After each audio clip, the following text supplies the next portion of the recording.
saying me and Mrs. RW like to wish everybody a Happy New Year. Hope everybody had a nice, healthy and Happy New Year holiday. And we'll see, hopefully we have a good 2012.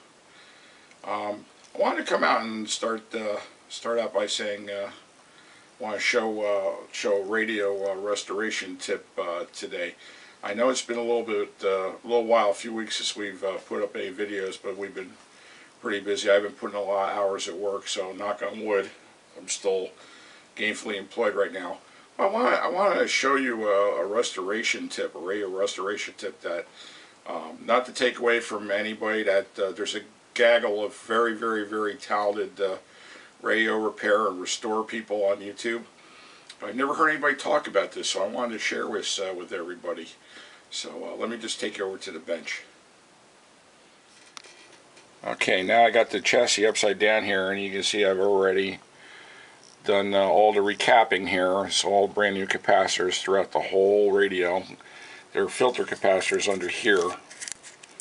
And I just taped this with masking tape together. I know it seems kind of ugly, but it's actually glued together in the middle here. But it's not going anywhere. So here's the filter caps. But what I wanted to show you is, if you look over here, now here's the 35Z5 rectifier tube.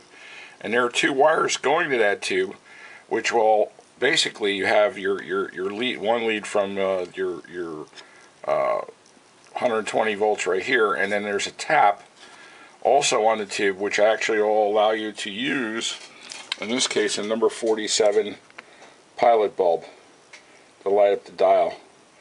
So my point being is that sometimes if you're working on a transformerless set, now the transformer sets usually have like a tap on the transformer that'll supply voltage to, say, a number 44 or number 47, or depending on the voltage or the tap of the transformer.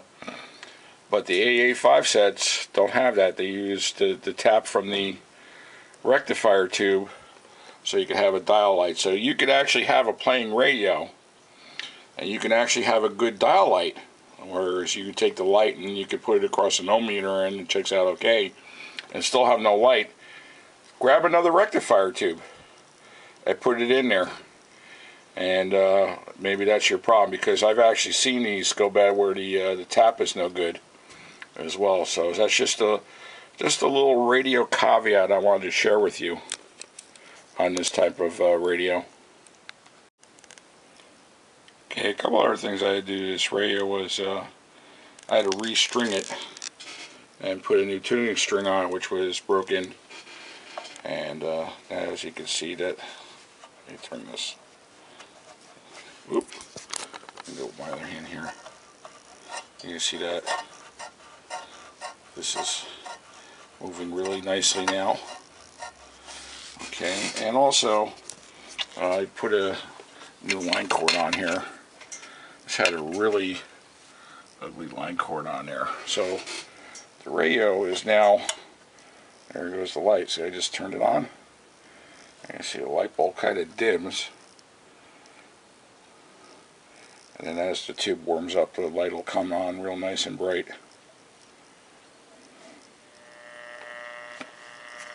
I'm going to get a little stack because I have this fluorescent light over top here. Sponsored by Plaza Hyundai of Brooklyn. Beautiful today, sunshine, the high 62 degrees. Partly cloudy tonight, will drop down to 37. For tomorrow, partly sunny, cooler. So you can see the radio's a player. Without the light being on, this actually sounds pretty nice. And then the only other thing I got to do is, here's the cabinet. And the cabinet was originally white, and it's got some paint chips and nerfs on it in various places, but I'm going to repaint it, and I think I'm going to just two-tone this like I did the other radios that I did, painted radios I did before. If you remember, last year I did a RCA Victor radio for a couple that we know, because they saw our radio and really liked it a lot, so I did a radio for them because they were newlyweds and they just bought a house, so that was kind of our wedding gift to them. So anyway, and then here's the bottom with the label. Radiola was It's the name that RCA used for their record player line many years. Here's the schematic, and you can see the, let me back it off a little bit so it clears up. You can see the 35Z5 right there. That's the rectifier tube right there. So we're going to paint this up and it'll look real nice. We're going to two-tone this, but I won't tell you what color it's going to be till it's done. Anyway, thanks for watching, and I haven't said this in quite a while, but remember, don't throw these radios out. Fix them up and make them nice again for future generations to enjoy, unless they're absolute junk. So take care. Bye.